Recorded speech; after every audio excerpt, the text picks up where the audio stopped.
Hi, I'm Jody Sharpe, and I write books about angels. And I've talked to you before about angels. Well, I think I met one once after my daughter passed away, and it set me on a course to write books about angels. But how it all came about is really pretty miraculous. But before I tell you about that, I want you to picture a town where angels live as humans and nobody knows the secret. And in the 3 novels I wrote, I only thought I'd write one, but people loved the town of Mystic Bay so much that I had to keep writing. But in the town, angels live as humans. And in the first book, The Angel's Daughter, I wrote about the town where Gabriel, an angel, has come down to the town to save Kate's life from an oncoming car. And Kate was the name of my daughter who passed away. And after that, they had a daughter named Hannah, and she's a half angel.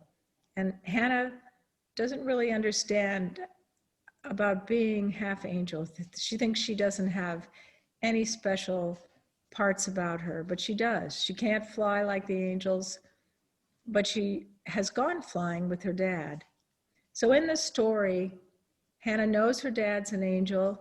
Her mother has died. The dad has raised her, and she feels that she's got to keep the secret safe, but instead she tells her ex-boyfriend and writing professor, Sam Blakely, that she can't go with him to New York because her dad's an angel.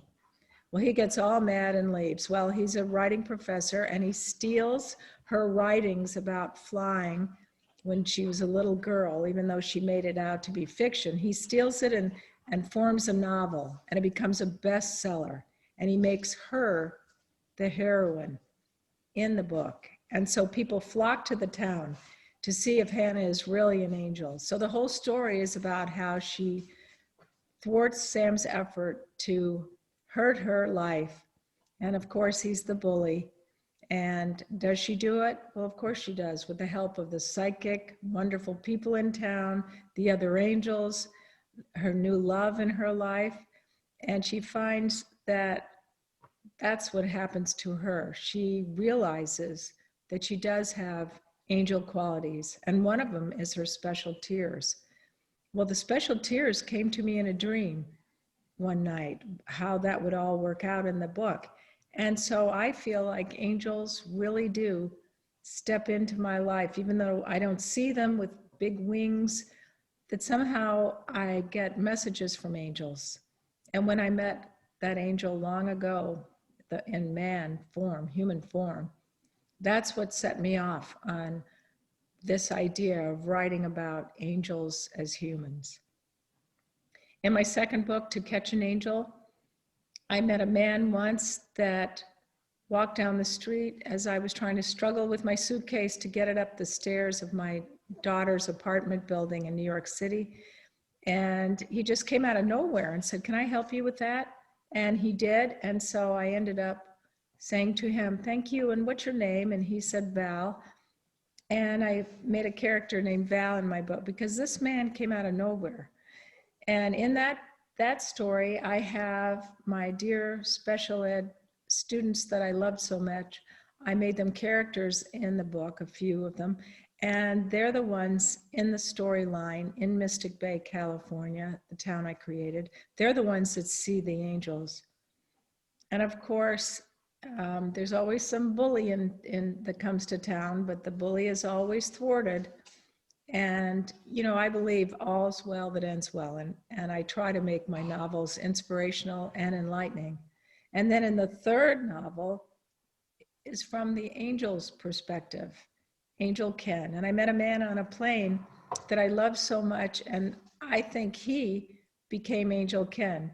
I gave him my card. Please, let me know that you got my book. I'd like to send it to you. I want to make you an angel in my book. He just was having a lot of trouble and worrying about so many things in the world right now.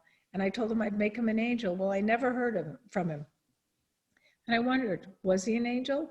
That's what I do. I wonder sometimes when we see people walking down the street or things happening in our world, like, are these people real or are they angels? Because there's a lot of wonderful people there.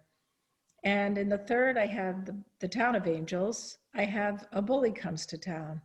And Angel Ken and Madame Norma, the oldest psychic in town, have to figure out a way to turn the bully and into a nice man. And they do. And of course, you'd have to read it to read all the themes and plots that I have woven around. But this all comes from my imagination. Somebody helps me in dreams, daydreams, and in everyday life. And it's set me on a course of writing, and it's been healing for me after losing my daughter years ago. I always worried I'd become a bitter old woman, and I didn't. I haven't.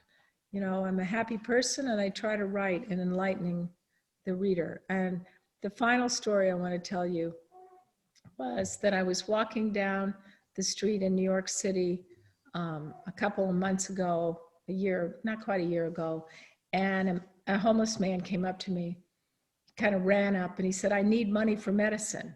And me, who never closes my purse for some reason, I stuck my hand into my purse, pulled out a 20 and gave it to him. And he ran off, looked back at me and said, "You're an angel." These things happen to me, the synchronicity of life. I feel like the way to thwart bullies, I like to write about the bullies, and the bullies somehow change a little bit in this course of the story, because good always prevails. That's what I think. The bully doesn't win. And we all have to learn how to handle bullying and cruelty, but I think the angels are always around. Do I see them with wings? No, I wish I could. But I must tell you, I met a man once, and I think he was an angel. In fact, I'm sure of it. And so I hope to see you another time. Visit my website, jodysharpe.com, and read my books if you want. They're inspirational and written with love and healing. Bye for now.